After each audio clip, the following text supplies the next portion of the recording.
olha, Deixa eu pensar. eu vou te falar uma coisa que um amigo meu... Eu não vou dar o nome, Tá. Porque é uma história pessoal e aí eu não sei se ele gostaria que eu falasse De ou não. contar aqui, tá. Mas eu vou dizer a situação porque eu achei genial quando ele me contou.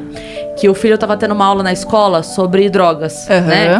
E aí, tava na hora do almoço, o filho virou e falou... Pai, você já usou, né, tal coisa? Aí ele só fez assim... Aí ele falou assim, olha...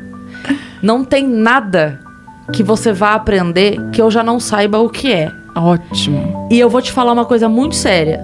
Se te falarem que é ruim, não é. Porque não adianta eu te falar que é ruim, porque se você resolver provar, você vai ver que é bom, e aí você vai falar, meu pai tava mentindo pra mim, Exatamente. isso é bom. Aí saiba uma coisa, você gosta de nadar, você gosta de jogar bola, você gosta Vai de... acabar tudo isso. Você gosta de ter uma namoradinha, você gosta de ter amigos, você gosta de visitar sua avó, você não vai mais fazer nada disso. Que tua vida vai virar uma merda. Eu achei isso genial.